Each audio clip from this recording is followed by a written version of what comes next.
My name is Lindsay Allison, and I am a nursing major at UTA.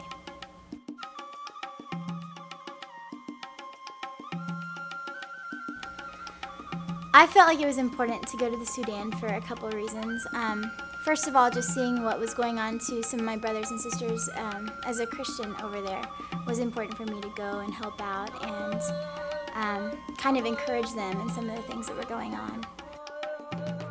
Probably one of the most influential battles going on right now in all of Africa. What's happening is that there's a predominant Muslim population in the north, and that area, those people are wanting to take over all of Sudan and make the whole nation under Islamic law.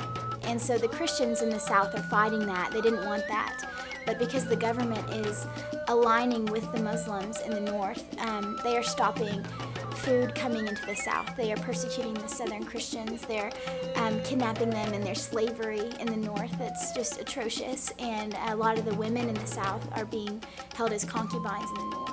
And churches are being bulldozed. Christian schools are being bombed. The most appalling thing that I saw in the Sudan was the day we were treating one village. I was going through and I would do all the prep for the doctor, and so I would see all the patients first. And there was a girl that was curled up in a ball. It turns out she didn't have malaria. She was about to give birth to a baby, and she was 12 years old.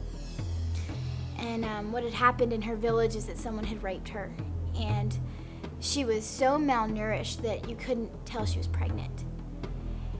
And whenever we told her that she was pregnant, the only thing she could say was that her father was going to kill her because she was a Muslim and she was pregnant out of wedlock.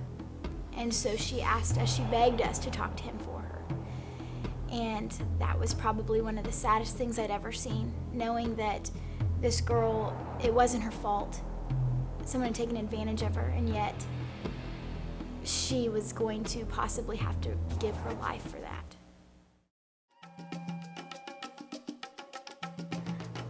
It's hard to say that there was anything that was funny in the Sudan, considering the circumstances, but there was something that was rather ironic. And working for 12 hours, 15 hours straight, all you wanted was a big glass of water. You were tired, you were dehydrated, and there was no water in Sudan. But what's crazy is that Coca-Cola was everywhere. You could get Coke.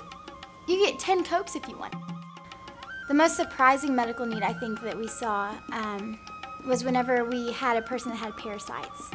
And it was a parasite that had to be removed through the skin. And so our doctor had to actually take the parasite and remove it. And I've never seen anything like that before. Sudanese people are fighters. They are a people who will not stop in the face of adversity. They will fight.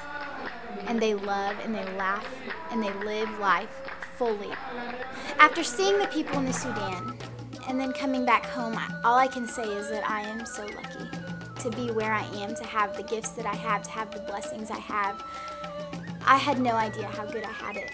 You know, days that I feel like are bad days, I can look back at some of the people I met and know that it's gonna be okay. And there are people that are struggling and suffering so much more than I ever will be.